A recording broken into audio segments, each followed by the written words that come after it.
Haleluya. Saudara-saudara, selamat pagi bagi kita semuanya yang dikasihi dan yang mengasihi Tuhan Yesus Kristus. Mari sama-sama kita kembali merenungkan firman Tuhan pagi hari ini, saudara-saudara. Mari kita lihat di dalam kitab Amsal pasal 15 ayat 30 disebutkan, mata yang bersinar-sinar menyukakan hati, dan kabar yang baik menyegarkan tulang. Saudara-saudara, kemarin kita sudah melihat bagaimana perlunya mata kita memandang kepada Tuhan supaya wajah kita berseri-seri, bersinar-sinar, penuh dengan semangat, penuh dengan sukacita yang dari Tuhan. Lalu disebutkan, saudara-saudara, berikutnya adalah kabar yang baik menyegarkan tulang.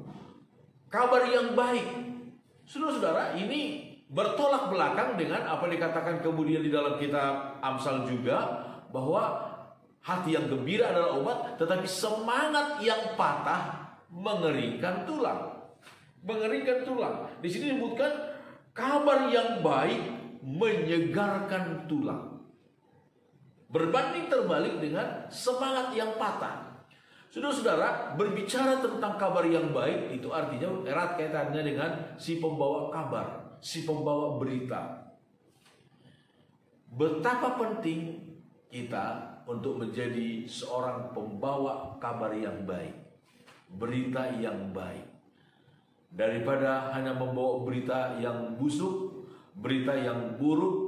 Seperti ini pernah dialami oleh bangsa Israel ketika 12 orang pengintai pulang dari tanah Kanaan, mengintai tanah Kanaan, dan mereka kembali ke perkemahan, saudara-saudara. Dan apa yang terjadi? 10 orang dari 12 pengintai itu membawa kabar yang busuk. Itu kata Alkitab.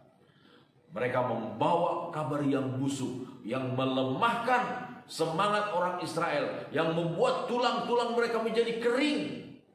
Tidak ada lagi gairah di dalam mereka melanjutkan perjalanan sampai ke tanah Kanaan.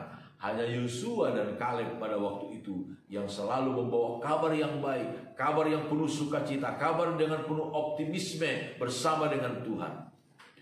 Saudara-saudara, betapa penting kita menjadi orang-orang yang membawa kabar yang baik. Membawa kabar yang baik.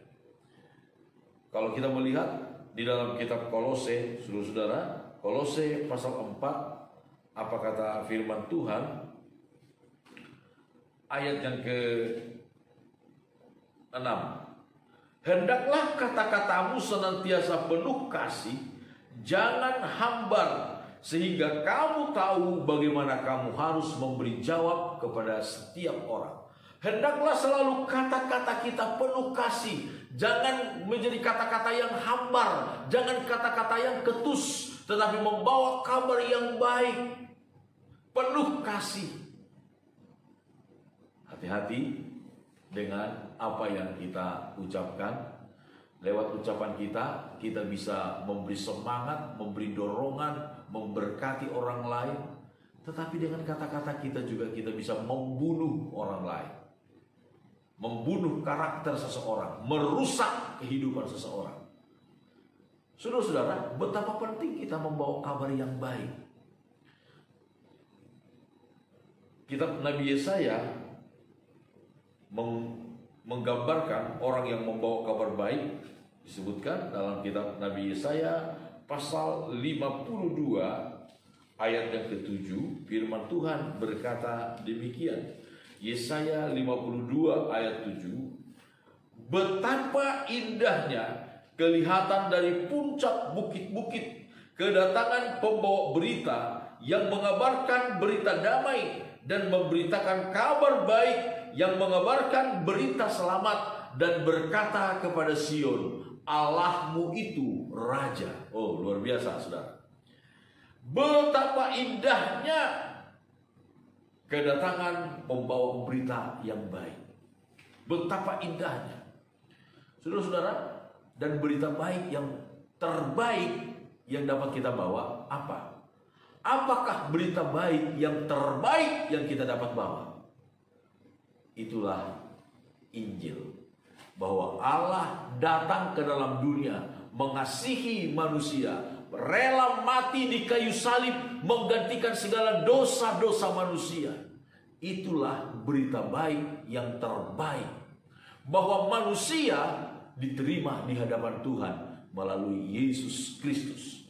Kita lihat masih dalam kitab Nabi Yesaya pasal 61, dikatakan ayat 1, Roh Tuhan Allah ada padaku, oleh karena Tuhan telah mengurapi aku. Ia telah mengutus aku untuk menyampaikan kabar baik kepada orang-orang sengsara dan merawat orang-orang yang remuk hati, untuk memberitakan pembebasan kepada orang-orang tawanan dan kepada orang-orang yang terkurung kelepasan dari penjara, untuk memberitakan tahun rahmat Tuhan dan hari pembalasan Allah kita, untuk menghibur semua orang yang berkabung, untuk mengaruniakan kepada mereka perhiasan kepala ganti abu, minyak untuk pesta ganti kain kabung, nyanyian puji-pujian ganti semangat yang pudar, supaya orang menyebutkan mereka pohon tarbantin kebenaran, tanaman Tuhan untuk memperlihatkan keagungannya.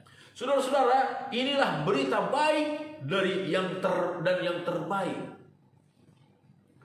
yaitu Injil. Yesus Kristus datang ke dalam dunia ini untuk menebus segala dosa kita, untuk mengubah kutuk menjadi berkat, untuk mengubah status kita dari musuh Allah menjadi sahabat Allah.